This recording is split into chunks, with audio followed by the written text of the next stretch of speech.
하나님 말씀 신명기 7장입니다. 신명기 7장 16절부터 21절 말씀 같이 보겠습니다.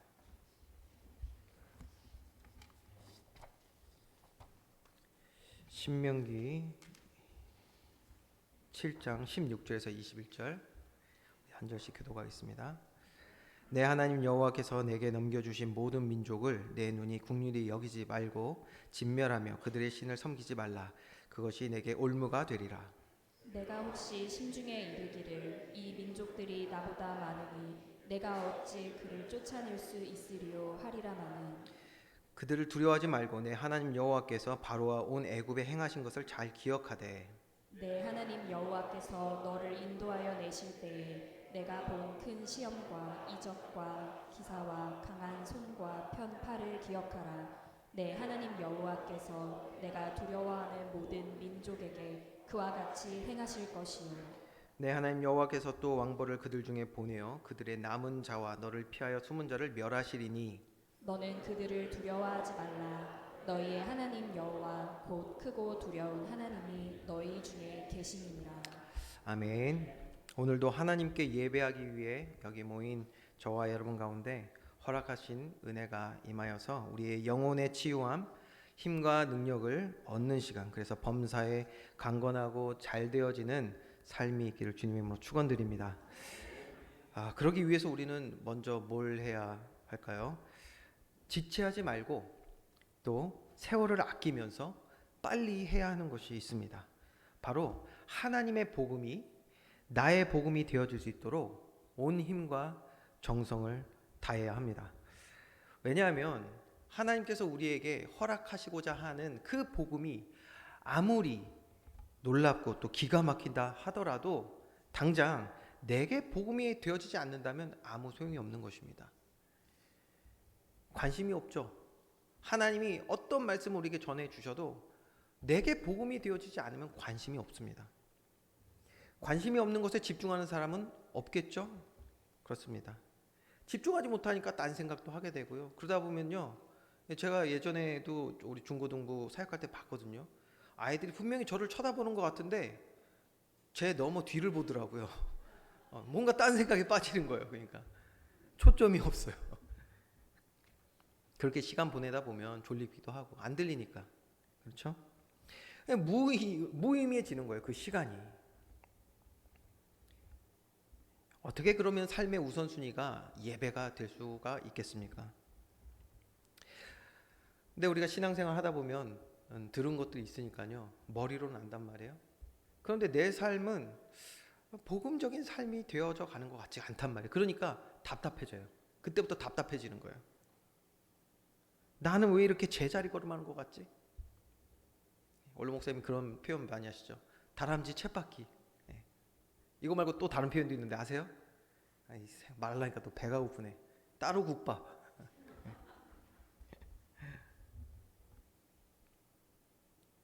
안 바뀌니까 이게 답답하단 말이에요. 머리로는 알겠는데. 여러분, 그래서 우리는 어떤 일을 대할 때마다 그 일의 결과, 그 일의 결국을 바로 알기 위해서는 그 모든 것의 시작, 원인을 알아야 합니다. 원인을. 그렇죠? 자, 성경은요, 인간의 창조와 인간의 시작에 대해서 말씀하고 있는데, 우리가 계속해서 말씀 보는 것처럼 하나님이 우리를 창조하시고 에덴 동산의 모든 축복을 누리게 하셨는데, 창세기 3장에 보니까요, 첫사람 아담과 하와를 다른 복음으로 속여서 진짜 복음이 무엇입니까? 하나님과 함께하고 에덴 동산의 축복을 누리는 온전한 축복이 있었는데요, 이 축복을 빼앗기는 사건이 일어납니다. 이걸 사탄의 일이라고 하죠. 빼앗기게 되는 거예요. 사탄에 속아서요, 죄를 범하게 되는 사건입니다. 거짓, 다른 복음이 들어와서 죄를 범하게 되었어요. 그걸 믿어버리니까. 죄를 범한 형벌로 인간에게는 하나님이 정하신 대로 영원한 사망이 들어오게 되었습니다. 제가 영원한 사망이라는 걸 얘기하면 사람들이 오해를 하시는 분들이 있어요. 영원한 사망. 목사님, 저는 지금 잘 살고 있는데요. 죄를 범해서 오는 영원한 사망이 무엇입니까? 요거를 단편적으로 이해하시는 분들이 이 땅을 이제 마무리하고 죽게 되면 하나님 그 심판 앞에 서가지고 천국 가냐 지옥 가냐, 지옥 가면 그게 영원한 사망이구나 라고 생각하시는 분들이 있더라고요. 영원한 사망이 무엇이냐면요, 죄를 범한 인간에게 영원한 사망이 임하게 됐는데, 그 영원한 사망은 어떤 것이냐, 우리 인간은 처음부터 지어질 때 어떤 존재로 지어졌냐면 영적 존재로 지어졌어요. 영적 존재. 영혼은 불멸합니다. 영혼을 가진 우리 영적 존재에게 사망이 들어왔다는 거예요. 사망이 들어왔어요. 영적인 사망. 그래서 에베소서 2장 1절에 보면 어떻게 돼 있죠? 그 영적인 사망 가운데 있는 사람은 죄와 허물 가운데 살아가게 된다는 거예요. 영적 사망이니까. 영적으로는 죽어 있으니까 이 땅을 육신의 몸을 가지고 살아가도 영적 사망, 즉 죄와 허물 가운데 살아가는 거예요. 하나님을 알지 못하는 거예요. 자, 그래서 영적 사망이 곧 뭐다? 영원한 삶을 살아가는 우리들에게 영원한 사망인 거야. 그러니까 이해가 되시죠? 육신의 삶이 끝나고 나서 지옥 가는 게 영원한 사망을 그것만 뜻하는 것이 아니라 그걸 포함하여 이미 죄 아래 태어난 인간은 영원한 사망 아래 있는 거예요. 그러니까 우리는 영적 존재니까. 그래서 아담 이후의 모든 사람은 이 영적인 사망으로 인해서 뭐죠? 하나님을 알 수도 없고 하나님 나라를 알 수 없는 거예요. 하나님을 알 수 없고 하나님 나라를 알 수 없는 것이죠. 심지어 내가 성경에 말씀하는 대로 어떻게 창조되었는지를 모르는 거예요. 영과 육이 하나인 존재인 걸 몰라요. 내 영혼이 어떻게 되는 거에 별로 관심이 없네요. 관심이 없다고요. 그러니 교회에서 바른 복음 전한다면 분명히 영혼에 대한 것을 분명히 건드리게 돼 있는데 관심이 없는 사람이 어떻게 집중할 수 있겠습니까?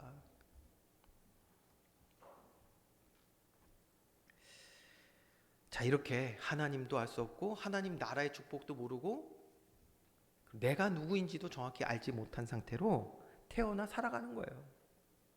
성경은 이것을 죄와 허물 가운데 살아간다라고 표현을 하고 있는 것이죠. 흑암에 앉은 백성, 이런 표현도 있습니다. 그러니 당연한 거예요. 뭐가 당연하냐? 하나님 안 믿는 자처럼 살아가는 게 당연한 거예요. 불신자처럼 살아가는 게 당연한 것이죠. 하나님 나라의 삶을 체험하지 못하는 거예요. 그러니까 이 땅에 있는 동안에 그 안에 축복이 무엇인지 알지 못합니다. 관심 없을 뿐더러 체험도 못하고 알지도 못해요. 여러분, 심지어 그런데 교회까지 왔어요. 하나님께서 우리 육신의 삶을 살아가는 이날 동안에 하나님의 복음을 알게 하시기 위해 이 교회를 세우신 줄 믿으시기 바랍니다. 교회를 세우셨어요. 교회까지 왔는데도. 그래서 주의 말씀이 선포되어지고 우리가 하나님 앞에 기도도 하고요, 찬양도 하고 예배도 합니다. 그런데 이 모든 것이 내게 어떤 축복인지를 모르는 경우가 허다해요. 왜 하는지를 모르는 거예요. 의미를 몰라요. 많은 사람들이 그냥 사실은 교회까지 온 게 뭐냐면 자기가 원하는 복음, 그게 돈이든 뭐 건강이든 명예든 인간관계든 자기가 원하는 그 복음 따라서 방황하다가 답을 찾아 방황하다가 이렇게 저렇게 하다 보니까 교회까지 온 분들도 많이 있죠. 그렇게라도 교회에 온 것이 하나님의 인도하심이고 은혜인 줄 믿습니다. 왜냐면요, 교회가 바로 진짜 하나님의 복음을 만날 수 있는 곳이니까요. 근데 문제가 있단 말이에요. 뭐가 있냐? 그런데 교회까지 왔는데 여전히 육신의 삶이 전부라 믿는 그 믿음 아래 이것이 변하지 않으니까 복음을 알려고 하는 게 아니에요. 교회에서 어떻게 하면 내 복음을 이룰 수 있는 것이지? 육신에만 관심을 거기다만 두는 거예요. 그러니까 사람들이 어떻게 합니까? 신비, 기복, 행위, 율법적인 신앙생활을 그래서 하게 되는 거예요. 여전히 그런 사람들이 적지 않죠. 그러니 여러분, 그런 가운데 교회로 온 것뿐만이 아니라 그런 가운데 하나님의 은혜로 하나님을 알고 예수 그리스도의 십자가 구속을 믿어서 나의 참된 정체성과 또 하나님이 형상 가진 자임을 깨달아 알게 된 저와 여러분은 기적의 사람들인 줄 믿습니다. 저와 여러분 진짜 기적의 사람들인 거예요. 교회에 왔다고 해서 이걸 다 아는 게 아니잖아요. 자, 이렇게 저와 여러분이 정말 하나님을 아는 자, 하나님 자녀됨이 무엇인지를 아는 자가 되었다면 그런 저와 여러분에는 삶에 새로운 목표가 세워집니다. 어떤 목표냐? 바로 하나님 자녀된 삶을 살아가는 것. 이게 우리의 삶의 목표가 돼요. 지금까지는요, 알지 못하고 구원의 축복 누리지 못한 채 에베소서 2장 1절 말씀, 죄와 허물 가운데 살았던 저와 여러분은 어땠습니까? 2절 말씀처럼 세상 풍조 따라 살아간 거예요. 하나님 자녀된 삶을 알지 못하니까 그것을 위하여 살아가는 것이 아니라 세상 풍조 따라 살아간단 말이에요. 그랬던 우리가 하나님의 은혜로 구원을 알고 구원의 축복을 누리기 시작하면 어떻게 됩니까? 하나님의 자녀된 삶을 살며 말씀과 기도와 찬양과 헌신하는 예배자의 삶을 통해 하나님의 영광을 나타내는 존귀한 삶을 살기 원한다라는 간절한 우리 안에 소망이 생기기 시작하는 것입니다. 여러분, 이것이 우리가 찾고 회복해야 될 참된 행복인 줄 믿습니다. 이게 정말 성공이에요. 참된 행복과 성공, 이것이라는 것을 이제 깨닫게 되는 것이죠. 그런 사람들은요, 드디어 바른 기도를 시작하게 되는 거예요. 어떤 기도를 하냐? 하나님, 나에게 은혜를 더하여 주시옵소서. 어떤 은혜? 하나님 자녀로 살아갈 수 있는 힘을 더하여 주시옵소서. 이걸 기도하게 되는 거죠. 그래서 여러분 혹시 이 자리에 목사님 저는 아직도 어떻게 기도해야 될지 모르겠습니다 라고 고민하시는 분들은 집에 가셔서요, 마태복음 6장을 펴세요. 그리고 31절부터 33절 말씀 딱 펴보세요. 거기에는 틀린 기도와 바른 기도가 잘 적혀 있습니다. 틀린 기도는 무엇입니까? 보이는 세상을 나에게 복음 삼아 살아갔던 사람들이 하는 잘못된 기도가 기록되어 있어요. 이방인의 기도라고도 하죠. 먹을 거, 입을 거, 마실 것을 놓고 기도하는 사람. 그런 건요, 세상을 복음 삼아 살아가는 사람들의 잘못된 기도입니다. 하나님은 저와 여러분을 사랑하시기 때문에 오늘도 저와 여러분에게 은혜를 주시는 줄 믿습니다. 어떤 은혜입니까? 오늘 새 생명을 주신 것도 은혜예요. 오늘 이 자리에 있는 거 은혜 아닙니까? 그런데 그 은혜를 가지고 우리는 잘못된 기도를 할 수 있는 거예요. 먹을 거, 입을 거, 마실 거. 하나님 자녀된 삶을 살아가기 원하는 소망 가진 자, 그 영혼의 갈망함을 회복한 자들은 어떻게 기도할까요? 먼저 그의 나라와 의를 구하는 삶을 살아가게 되는 것입니다. 이 축복 누리는 저와 여러분 되기를 주님의 이름으로 축원드립니다. 놀라운 사실은 그렇게 되면 어떻게 된다? 하나님이, 이게 비밀이라니까요, 육신의 삶, 우리 영적인 것을 무시한 채 육신의 삶을 위해 온 힘을 다하는 사람은 여기에 힘을 다하니까 영적인 힘이 없는 거예요. 예배드릴 힘도 없단 말이에요. 그런데 놀랍게 먼저 그의 나라와 의를 구하는 사람은 이 모든 것을 행할 수 있는 힘을 더하십니다. 이걸 우리는 누려야 되는 거예요. 이거를 회복해야 되는 거예요. 예배 축복을 누리는데 범사에 잘 되게 하시는, 내 영혼이 잘 되는데 범사에 하나님이 강건케 하심을 체험해야 되는 것입니다. 이게 바른 기도예요. 그래서 이렇게 기도하면요, 하나님이 주시는 은혜를 가지고 이렇게 기도할 때, 그래서 다시 복음 앞에 나아가는 사람은 점점 이 영적인 힘을 회복하기 시작하는 거예요. 우리 어두웠던, 죄로 어두웠던 눈과 귀가 열리기 시작합니다. 보이기 시작하는 거예요. 말씀이 들리기 시작합니다. 여러분, 말씀 잘 안 들리시는 분은 기도하셔야 돼요. 하나님, 나에게 은혜 더해 달라고, 힘을 더해 달라고 기도하셔야 돼요. 이렇게 영적인 힘이 점점 회복되니까 눈과 귀만 열리는 게 아니에요. 우리의 마음과 생각을 하나님 치유하시고 정결케 하심을 체험하게 됩니다. 깨끗해지는 거예요. 내 안에 있었던 잘못된 생각, 부정적인 생각, 하나님께서 변화시켜 주시는 것을 체험하게 됩니다.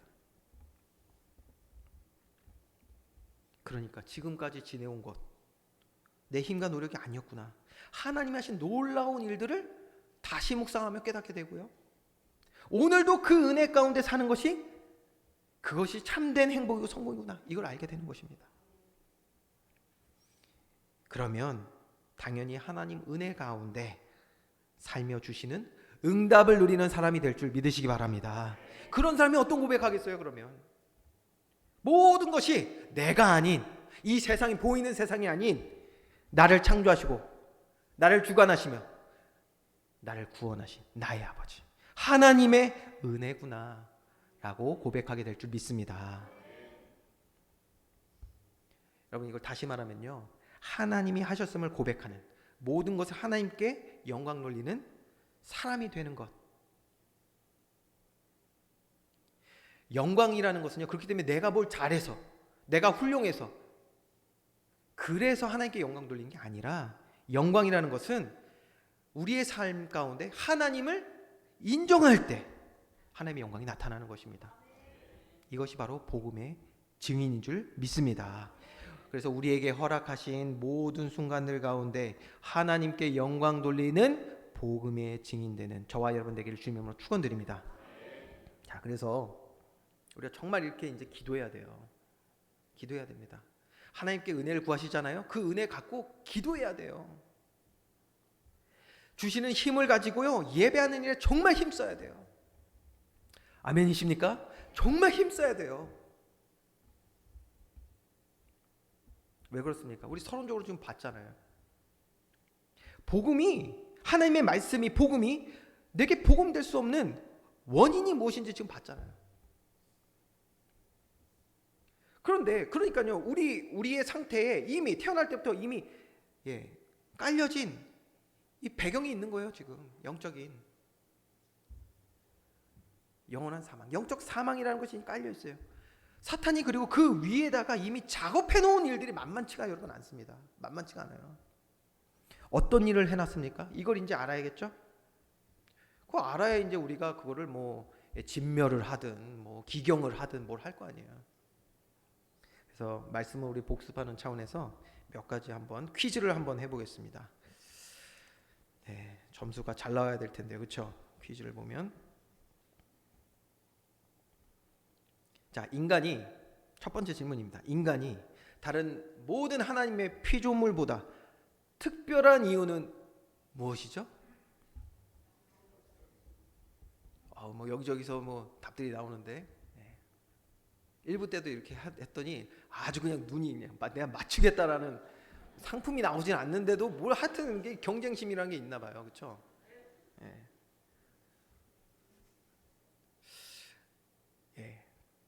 다른 모든 피조물하고 비교할 수 없는 특별함을 가진 것은 뭐냐면, 저와 여러분은 하나님의 형상 가진 자들인 줄 믿습니다. 그러면서 영과 육이 하나인 존재로 창조하셨단 말이에요.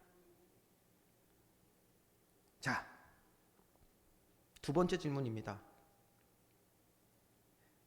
자, 영과 육이 하나인 인간이에요. 근데 인간이 자율적인 존재로서, 즉 노예나 로봇가 아니라 하나님의 자녀, 백성으로 살아갈 수 있는 이유는 무엇이죠? 우리에게 뭐가 있다? 자유의지가 있다. 자유의지가 있기 때문입니다.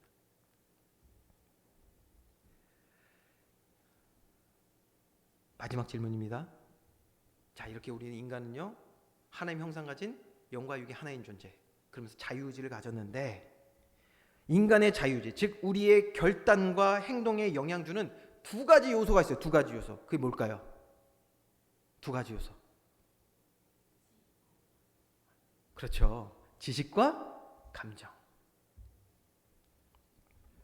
자, 이제 종합을 해볼까요? 인간은 하나님의 형상 가진 영과 육이 하나인 존재이면서 지정의, 즉 지식과 감정, 의지를 가지고 살아가는 존재입니다. 세상은 아래만 얘기해요. 인간은 지정의를 가졌다. 근데 성경은 정확히 말씀하고 있어요. 우리 인간은 지정의를 가진 하나님의 형상입니다. 아멘이십니까? 하나님의 형상이라는 거예요. 자, 이제 정리가 되는데요. 우리가 이제 말씀을 듣습니다. 하나님의 말씀을 들어요. 지식을 우리가 얻는단 말이에요. 하나님 말씀이 내게 복음이 되어야 하는데, 그렇죠? 여기 뜨거워져야 돼요. 열정이 생겨야 돼요. 하나님 말씀에. 그래야 온 힘과 정성을 다해서 하나님 자녀된 삶을 살아갈 거 아니에요. 의지적으로. 근데 여러분, 많은 분들이 이렇게 얘기한단 말이에요. 제 경험이기도 하고요. 하나님의 자녀가 돼야 되는 거 알겠는데 우리 의지가 약해. 그래요? 안 그래요? 의지가 약해. 이것도 동의 안 하시는 분들이 얼굴 몇 분 있어서 제가 얘기를 할게요. 올해 성경 일독 하려고 마음 먹으셨는데 잘 돼요? 안 돼요? 아침에 일어나면 기도해야겠다 했는데 기도 잘 됩니까? 안 됩니까? 의지가 약해. 알긴 알거든요. 나 정말 이제 하나님 자녀로 살아야지. 하나님 더 알아가야지. 구원의 축복. 근데 잘 안 된단 말이죠.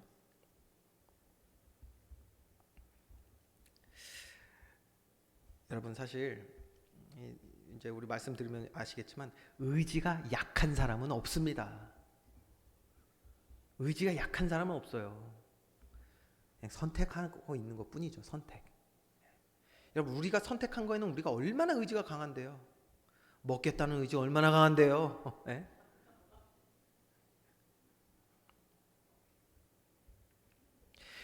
그런데 보니까 하나님의 말씀이 내게 담겨서 온 힘과 정성을 다해 하나님 자녀된 삶을 살기 원하는 의지가, 그 결단과 행동이 세워져야겠는데 이게 세워지질 않는 거예요. 굳건히 세워지지 않는단 말이에요.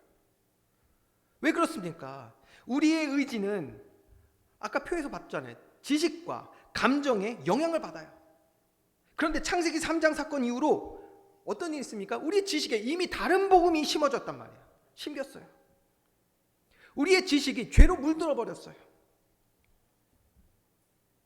그러니까 하나님의 말씀을 들어도 다른 복음이 내 안에 있는 만큼, 죄로 물들어 있는 만큼 우리는 말씀을 들어도 내 마음과 생각이, 나의 감정이 반응을 하지 않는 거예요. 그렇죠? 이거 뭐 억지로 되는 일입니까? 하나님 말씀을 들어도 이 감정이 움직여야 되는데 안 움직여요.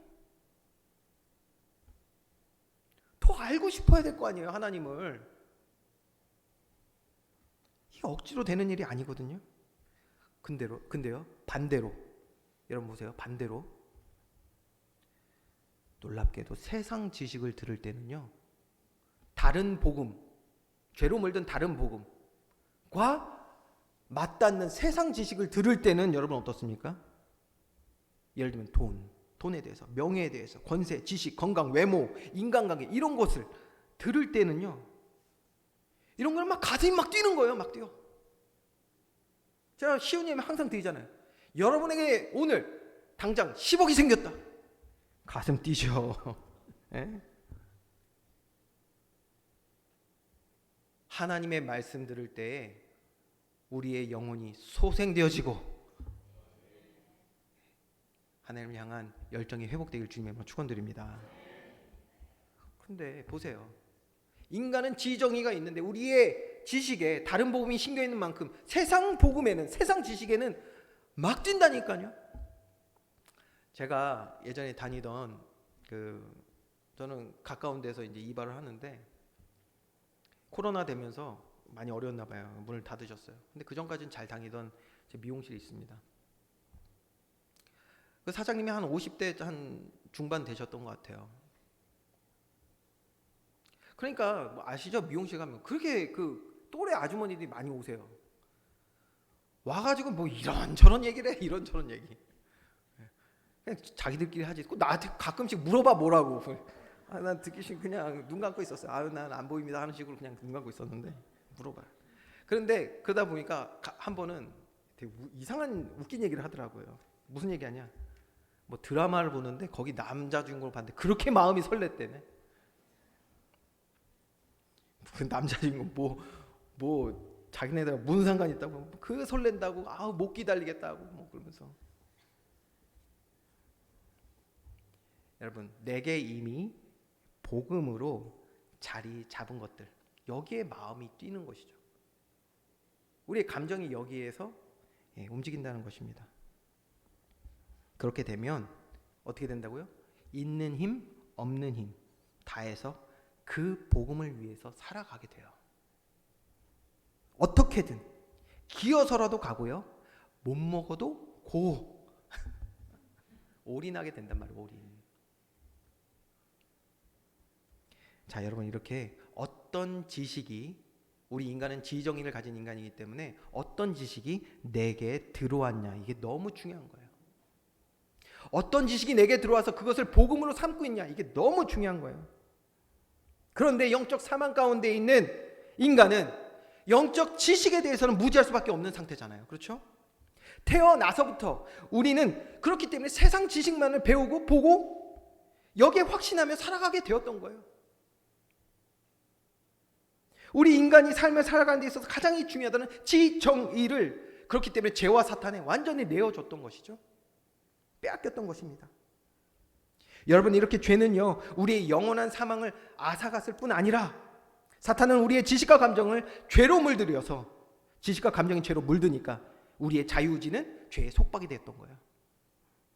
하나님 자녀가 아닌 세상에 굴복하고 죄와 사탄의 노예가 될 수밖에 없도록 우리를 만들어버렸던 것이죠. 죄 아래 있는 인간은 그렇기 때문에 그 의지는 더 이상 사실상 자유롭지 않은 것입니다. 그렇기 때문에 우리 영혼의 갈망은 있어요. 그런데 우리 영혼의 갈망이 있단 말이에요. 그렇죠? 속사람에 대해서 성경이 많이 얘기하고 있어요. 그 갈망은 뭐냐? 하나님께 나아가고 싶죠. 마음은 원이로되 육신이 연약해서 못한다. 우리 영혼의 갈망은 하나님께 나아가고 싶은데 그 간절함이 있는데도 그게 이루어지지 못하도록 죄의 사슬이 딱 묶고 있는 거예요. 그러니까 굴레. 여러분, 이렇게 죄로 물든 우리의 지식이 회복되지 않으면 죄의 굴레에서 자유함을 얻을 수가 없는 것입니다. 우리에게 참된 지식이 필요한 줄 믿으시기 바랍니다. 내 영혼을 자유케 할 참된 지식이 필요해요. 진리 대신 예수 그리스도 안에서 참된 자유함을 얻는 저와 여러분 되기를 주님으로 축원드립니다. 자, 저와 여러분은 예수 그리스도 믿어서 자유함을 얻은 자유인이잖아요. 그렇죠? 예수 그리스도가 우리의 진리, 참된 지식이 되니까 더 이상 이제 사탄에 노예된 삶, 세상에 굴복하는 삶을 살지 않아도 돼요. 우린 자유인이니까. 그런데 왜 아직도 하나님 자녀된 삶보다 세상에 노예된 삶을 사는 것을 우리는 더 택하고 살아가고 있을까? 여기에도 이유가 있습니다. 아까 말씀드렸죠? 우리의 태어날 때부터 우리의 상태는 영적인 사망. 이게 우리의 베이스가 딱 되어 있는데 우리의 지정의가 죄로 물들어서 그래서 노예된 삶을 살아가고 있었는데, 그러면 사탄은 그동안에 우리를 그냥 그렇게만 가만히 놔뒀을까요? 그렇지 않습니다. 죄 아래 살아가는 동안에, 노예된 삶을 살아가는 그 동안에 우리로 하여금 더욱더 세상에 몰두하고 사랑하여 모든 힘을 쏟으며 살아가는 삶, 그렇게 살아가는 삶을 우리 안에 만들어놨어요. 이걸 뭐라고 하냐면 습관이라고 말합니다. 체질이라고 말합니다. 문화라고 말합니다. 죄로 물든 습관과 체질과 내 삶의 문화를 만들어버린 거예요. 하나님의 구원을 받은 자유인이 되었는데, 죄의 쇠사슬이 풀렸는데 여전히 사탄이 만들어놓은 우리 안에 습관과 체질과 문화로 인해서 하나님 자녀된 삶보다는 여전히 세상을 사랑하는 삶을 살아간단 말이에요. 여러분, 미국 법무부에서 내놨던 자료 얘기를 제가 하나 해드릴게요. 2020년 기준으로 미국에서 매년입니다. 매년 상업적으로 성착취를 당하는 아이들, 끔찍하죠. 상업적으로 성착취를 당하는 아이들이 몇 명이냐? 매년 30만 명이라고 합니다. 근데 전 세계적으로 더 많아요. 그렇게 추정을 하고 있더라고요. 이 아이들의 대부분은요, 자신의 의지와 상관없이 어려서 부모를 잃고 떠돌다가 그렇게 된 거예요. 혹은 유괴되어서 이렇게 됩니다. 유괴됐다는 건 미국이 유괴가 굉장히 많습니다. 그래가지고 참 사건 사고가 되게 많은데 아주 어린 나이에 유괴가 되는 거예요. 그래서 부모를 알지도 못하고 그 삶을 당연히 받아들이면서 살아가는 아이들이 그러니까 굉장히 많은 것이죠. 너무 불쌍한데요. 그래서 이런 아이들을 구출해내는 정부 조직이 있어요. 미국 안에 비밀 조직인데, 예, 정부 조직입니다. 예. 근데 그 이야기들 보면 굉장히 많은 이야기들이 있더라고요. 정말 굉장히 위험했던 순간들도 있고요. 아이들을 구출하는 데 있어서 굉장히 눈물 나는 사건들도 있고요. 근데 그 중에 많은 이야기 중에 굉장히 의미심장한 이야기가 하나 있었습니다. 한 10살 정도 되어 보이는 어린 아이였어요. 소녀였어요. 그 아이가 어디 있었냐면 철창 안에 있었던 거예요. 철창 안에. 크지도 않아. 아주 조그만 철창 안에 있었어요. 철문이 있고. 발에는 족쇄가 채워져 있어요. 족쇄가. 못 도망가게 하는 것이죠. 옷도 제대로 안 입고 있었고요. 그 주변을 딱 보니까 무슨 동물 키우는 거예요. 그냥 밥그릇 같은 거 있고, 예? 대소변도 그냥 그 안에서 하고 이런 거예요. 구조대가 들어갔을 때 이미 그 범죄자들은 다 이제 체포가 된 상태고 이 아이들을 이제 구출해내는 작업을 하고 있었을 때였는데 이 아이를 딱 본 거예요. 그러니까 낯선 사람 보니까 경계는 하겠죠. 아주 불안한 눈빛으로 이들을 봤겠죠. 근데 소리도 못 내요. 보니까 언어도 못 배운 것 같아요. 소리도 못 내고 그냥 쳐다만 보고 있었다는 거예요. 그러니까 이 사람들이 이 아이가 갑작스럽게 행동하면 너무 충격받고 그럴 수 있잖아요. 두려워할 수 있잖아요. 그렇기 때문에 그냥 우선 찬찬히 지켜보면서 우선은 겁에 질리지 않도록 천천히 다가와서 철창문을 열고 족쇄를 풀어줬대요. 그리고 기다렸대요. 그랬더니 이 아이가 한참 후에 이제 나온 거예요. 철창에서. 경계를 풀고 나왔겠죠. 그러더니 아주 자연스럽게 그 창고 여기저기를 둘러보면서 다니더래요. 근데 그 다음에 어떻게 했냐. 다시 철창으로 들어가더래요. 철창으로 들어가고 자기 스스로 족쇄를 하는 거예요. 나중에 알고 보니까 이 아이가 이제 유괴를 당했잖아요. 근데 유괴를 한 자가 이 아이가 할 그 일들이 끝나고 나면 다시 철창에 들어가서 스스로 족쇄를 잠그도록 행동을 지배했던 거예요. 그러니까 행동을 지배를 당하다 보니까 나중에는 이게 그냥 자동적으로 나왔던 거예요. 자동적으로. 자기 스스로. 여러분 굉장히 의미 있는 이야기죠.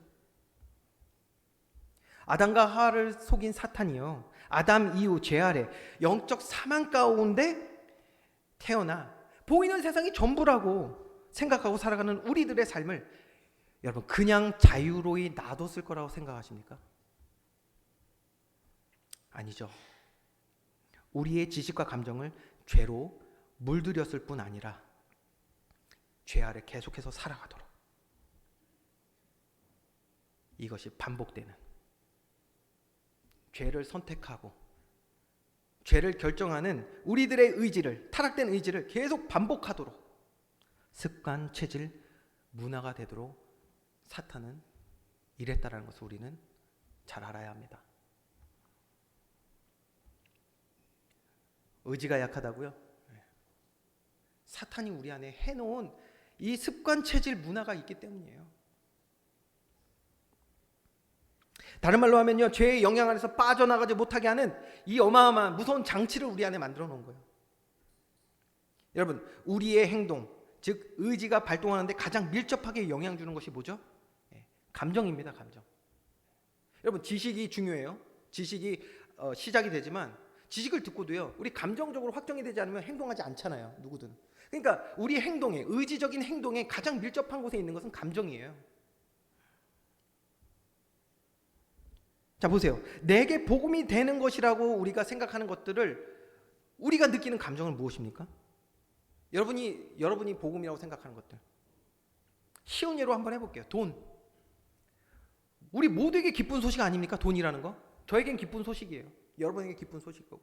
돈 얘기하면 그러니까 어떻습니까? 기대가 있고요, 설렘이 있고요, 즐거움이 있습니다. 가장 잘 표현하는 단어가 아마 행복일 거예요. 돈이 있다 생각하면 행복하죠. 그러니까 내게 복음된다고 생각하는 것을 들을 때 그것이 우리가 쥐어졌을 때는 행복한 거예요. 행복이라는 감정을 느껴요. 자, 그런데 반대로 복음이 되는 것이, 내게 복음되는 것이 이루어지지 않을 때는요, 없을 때는요, 누군가 뺏어갈 때는요, 어떻습니까? 불안, 염려, 근심, 걱정, 불행. 자, 이것들을 가장 잘 표현한 단어가 뭐냐? 오늘 제목에 있는 대로 두려움입니다. 두려움. 여기서 우리가 알 수 있는 중요한 사실이 있습니다. 모든 사람은 자신에게 복음된 것으로 인하여 행복을 느끼고 또 그런 복음된 것을 잃을까 두려워한다는 거예요. 나중에는요, 내게 복음된 것 그 자체를 이제 두려워하기도 합니다.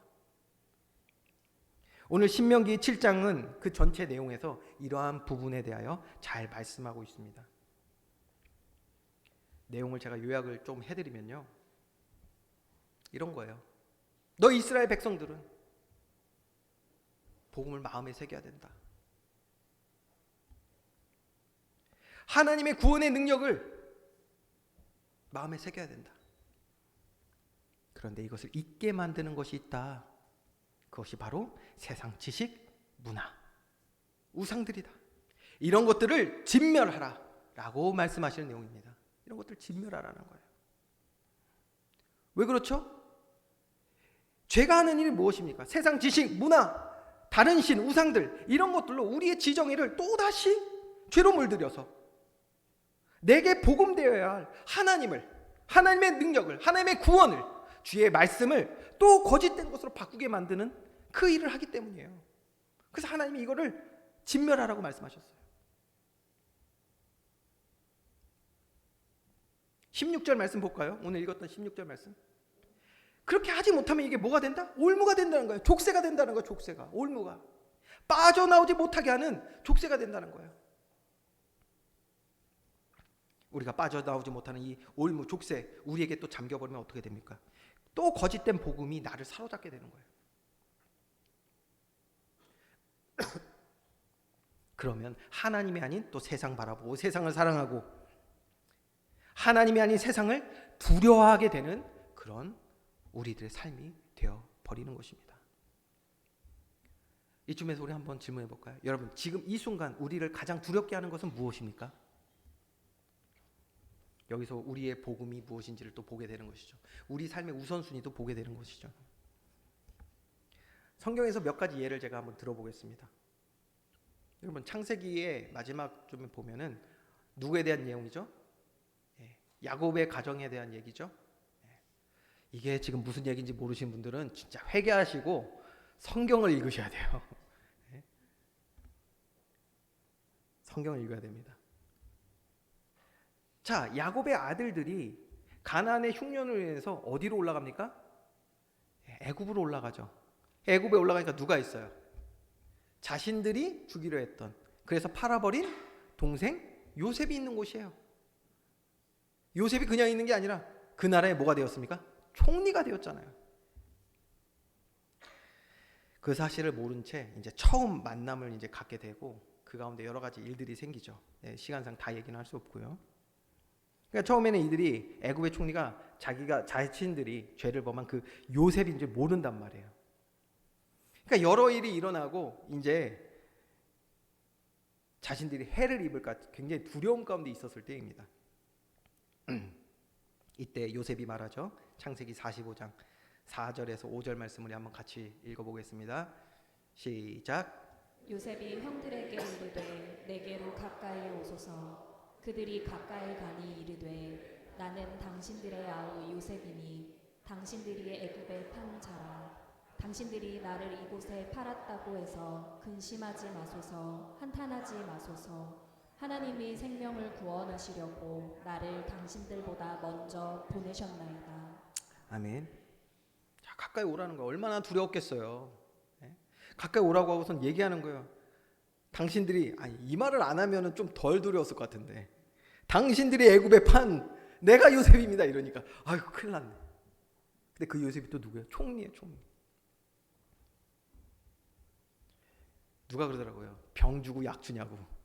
그런 다음에 얘기하네. 근심하지 마소서. 두려워하지 말라는 뜻입니다. 근심하지 말라는 게 두려워하지 말고 한탄하지 마소서. 그러면서 아주 중요한 얘기를 하잖아요. 하나님이 생명을 구원하시려고 나를 당신들보다 먼저 보내셨나이다. 이렇게 분명히 요셉은 무엇을 했죠? 하나님의 말씀을 전했어요.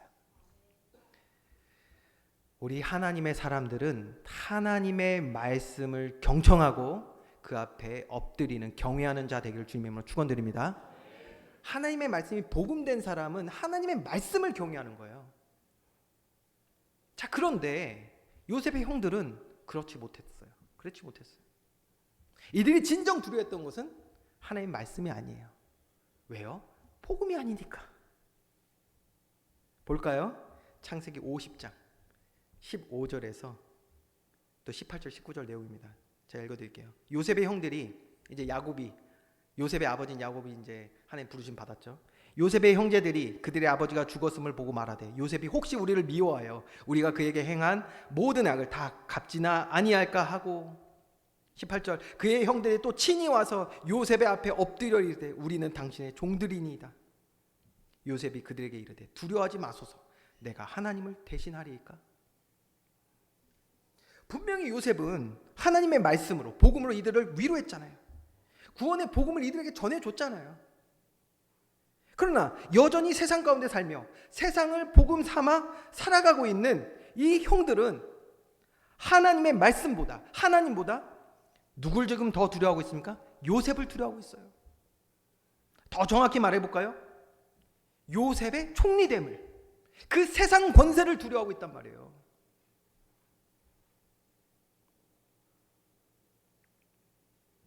여러분, 우리는 무엇을 두려워하고 살아가고 계십니까? 하나님을 경외하는 자 되기를 주님의 축원드립니다. 예수님의 제자들도 마찬가지였어요. 자, 마태복음 17장 22절 23절 말씀 우리 한번 같이 읽겠습니다. 시작. 갈릴리에 모일 때에 예수께서 제자들에게 이르시되 인자가 장차 사람들의 손에 넘겨져 죽임을 당하고 제3일에 살아나리라 하시니 제자들이 매우 근심하더라. 여러분, 제자들이 왜 매우 근심했을까요? 매우 두려워했어요. 뭐 때문에? 예수님이 죽으실 것 때문에 두려워했습니까? 우리 예수님 죽으시면 안 되는데. 아니, 예수님 말씀하셨잖아요. 3일 만에 부활하신다고. 여러분, 이들이 근심했던 이유는 예수님이 이들의 복음, 즉 하나님의 복음이 되지 않았기 때문에 지금 두려워하고 있었던 거예요. 무슨 말이냐? 예수님이 죽으실 것에 대한 근심이라기보다는 자신들의 메시아, 여러분 이들이 생각하는 메시아가 뭔지 잘 보세요. 자신들의 메시아, 즉 자신들의 복음을 이루어줄 자가 사라진다는 것이 두려웠던 거예요. 여러분, 이스라엘 백성에게 메시아라는 개념은 하나님의 뜻을 이루실 자로 본 것이 아니라 자신들의 복음을 이룰 수단으로, 도구로 생각했다라는 것이죠.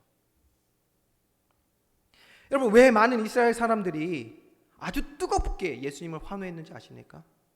당시 이스라엘 백성들이 가졌던 공통적인 소원이 있었어요. 우리의 소원은 통일, 그게 아니라 이들이 가졌던 소원은 뭐냐면 바로 다윗 왕국의 영광을 회복하는 거였어요. 그게 이들의 소원이었어요. 완전히 다른 나라에 짓밟히고 있었다면, 로마의 당시에. 이게 소원인데, 이게 이들에게 복음인데, 그런데 한 인물이 나타났네요. 능력과 권세를 가진 자가 나타났어요. 그게 바로 예수님이었어요.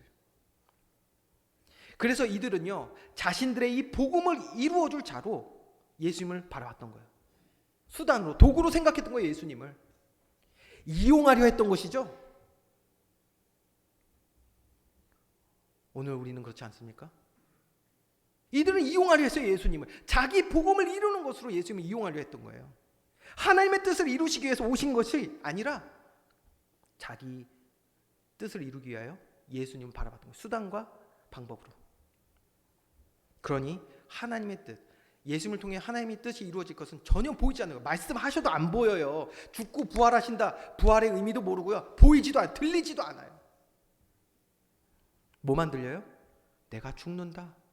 그러니까 베드로가 뭐예요? 화를 내는 거예요. 역정내면서. 뭔 소리를 하고 있냐고. 왜 죽냐고. 응? 당신은 나를 위한 메시아인데, 나를 위한 복음을 이루어줄 사람인데 죽으면 되냐고. 이러고 앉아있어요.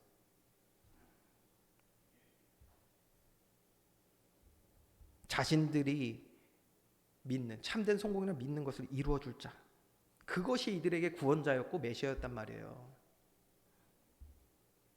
여러분, 지금도 이렇게 교회 다니는 사람들은 많다고 합니다. 그러니까 여기에 거짓된 것을 전하는 자들도 일어나서 예수님 이름 이용해서 신비다, 기복이다, 행위구원이다, 정치다, 이념이다, 유사복음 이런 것들 가르치고 있는 거예요. 그러니까 그리고 여기에 환호하게 만들고 있어요. 지금 이런 속에 있었던 제자들, 그렇기 때문에 예수님이 죽는 것에 자신들의 성공 도구가 사라짐에 그게 매우 두려웠던 거예요. 그게 여러분, 사탄이 하는 일 보세요. 이와 같이 사탄은 세상을 통해 오늘도 우리의 연약함을 어떻게든 찾아내서 건드려서 다른 복음, 거짓 복음, 이것이 우리의 지식이 되게 하려고 온 힘을 다하고 있다는 거예요.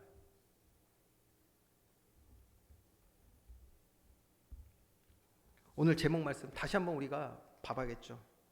우리는 오늘 무엇을 두려워하고 있습니까? 이런 사탄의 유혹과 공격을 이기는 다른 길이 없습니다. 오늘 본문 18절에서 21절 말씀 보겠습니다. 시간상 제가 요약을 해드립니다. 하나님 말씀하셨어요. 뭐라고 말씀하냐? 그들을 두려워하지 말라는 거예요. 다른 복음, 세상, 아무리 그들이 우리보다 능해 보이고 좋아 보이고 강력해 보여도 그런 거 두려워하지 말라. 무엇을 기억하라? 하나님 여호와께서 바로와 온 애굽에서 행하신 것을 너희는 기억하라는 거예요. 우리를 인도해내시고 큰 시험과 이적과 기사와 강한 손과 편파를 기억하라는 거예요.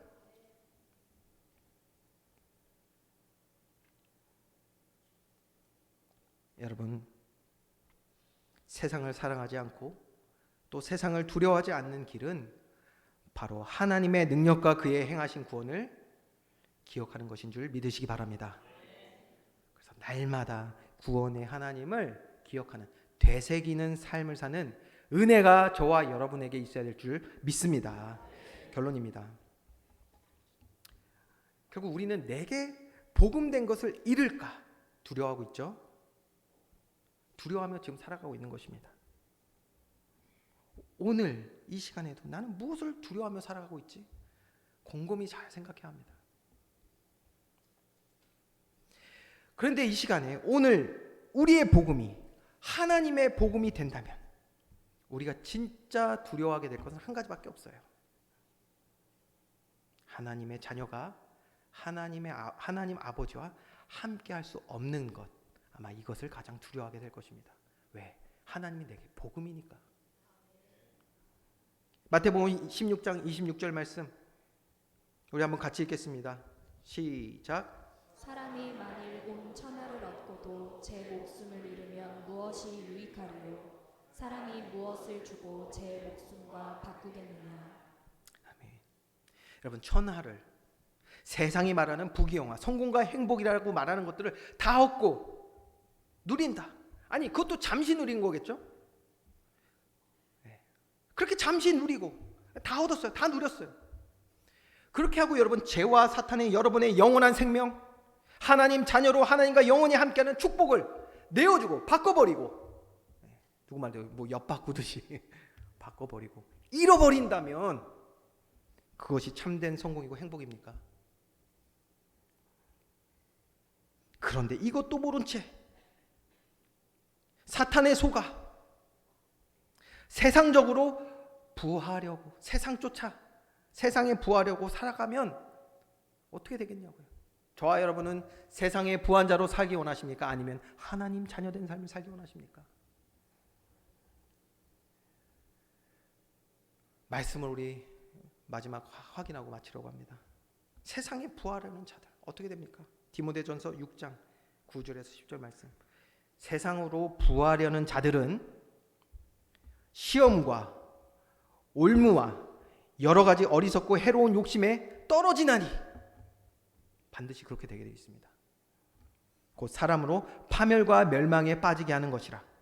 돈을 사랑함이 일만하게 뿌리가 되나니 이것을 탐내는 자들은 미혹을 받아 믿음에서 떠나 많은 근심으로서, 두려움으로서 자기를 찌르게 된다는 거예요. 찔러도다. 또 질문할게요. 오늘 나는 믿음을 떠나 많은 두려움 가운데 살아가고 있지는 않습니까? 세상 것들로 부하려는 자의 모습으로 살아가고 있지는 않냔 말이에요. 무엇이 나를 아프게 지금 찌르고 있습니까? 두렵게 합니까? 오늘 저와 여러분은 세상으로 부하려 하는 자가 아니라, 발음하기 어렵네요. 부하려 하는 자가 아니라 하나님 자녀된 삶을 살길 주님의 축원드립니다. 하나님의 자녀들은, 그래서 우리는 우리를 사랑하시는 하나님의 음성을 들어야 해요. 이어지는 디모데전서 6장 11절 12절 말씀 우리 다 같이 합독하겠습니다. 시작. 오직 너 하나님의 사랑아, 이것들을 피하고 의와 경건과 믿음과 사랑과 인내와 온유를 따르며 믿음의 선한 싸움을 싸우라. 영생을 취하라. 이를 위하여 내가 부르심을 받았고 많은 증인 앞에서 선한 증언을 하였도다. 아멘. 저와 여러분, 하나님의 사람들인 줄 믿습니다. 세상에 부하려는 자들이 아니라 하나님의 자녀된 삶을 살기를 주님의 축원드립니다. 그러한 믿음의 결단 가진 자들에게 말씀하시는 거예요. 이것들을 피하고, 세상 복음, 거짓된 다른 복음 피하고 뭐 하라고요? 의와 경건과 믿음과 사랑과 인내와 온유를 따르며. 어떻게 따릅니까? 따른다는 말이 뭐냐? 하나님의 말씀으로 가르침을 받으라는 거예요. 말씀을 가까이 하는 저와 여러분 되기 원합니다. 말씀을 가까이 할 때, 하나님을 알아갈 때, 하나님을 닮아갈 때 우리에게 맺어지는 열매들이란 말이에요. 이걸 우리가 노력해서 얻는 것이 아니라 말씀으로 가까이 나아가면 돼요. 하나님 말씀 듣는 일에 힘써야 된다니까요. 이렇게 가르침 받아서 회복될 때 믿음의 선한 싸움을 싸우게 될 줄 믿으시기 바랍니다. 싸워야 돼요. 죄로 만들어진 습관, 체질, 이 문화들 바꾸려면 말씀으로 강하게 훈련받고 싸워야 하는 줄 믿으시기 바랍니다. 이제는 세상 거짓된 것, 사탄의 그 유혹 공격 피하는 정도가 아니라 싸워 승리하는 군사가 되어야 된다는 것입니다. 이것이 어떤 삶입니까? 이것이 어떤 삶이에요? 그게 바로 영생을 취하는 삶인 줄 믿으시기 바랍니다. 영생을 취하라. 하나님 자녀된 삶을 살아가는 실제 영생을 취하라.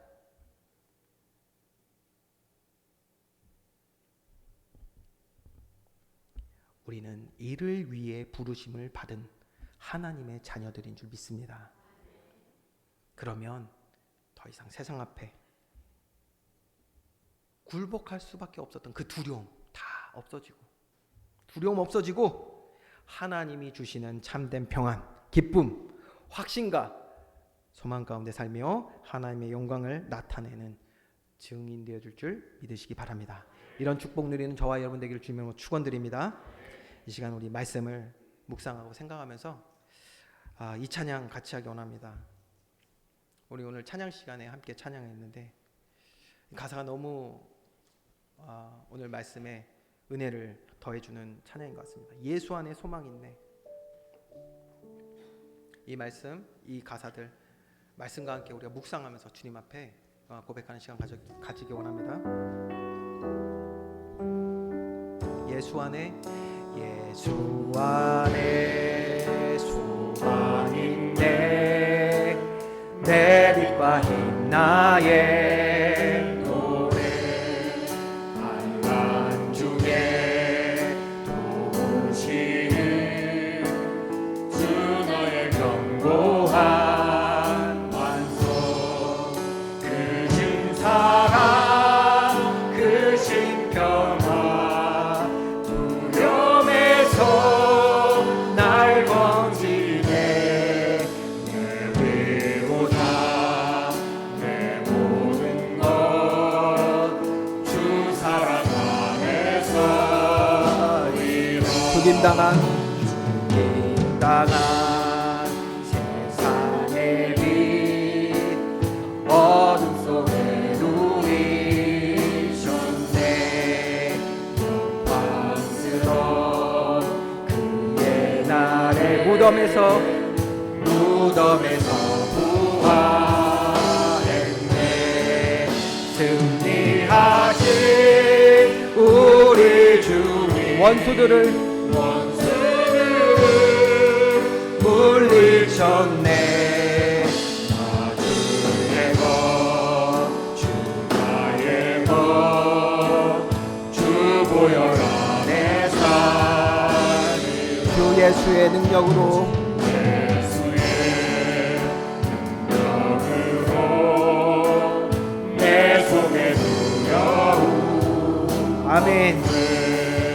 나의 삶이 모든 순간 모든 순간 주께서 다스리시. 어느 것도 주의 눈에서 날 빼앗지 못하리라. 주 오실 날 기다리며 주 능력 안에서 주 예수의 능력으로 예수의 능력으로 내 속에 두려움 없네. 나의 삶의 모든 순간 주께서 다스리시네. 어느 것도 주 손에서 날 빼앗지 못하리라. 주 오실 날 기다리며 주 능력 안에서 어느 것도 주 손에서 어느 것도 주 손에서 날 빼앗지 못하리라. 주 오실 날 기다리며 주 능력 안에 서리라.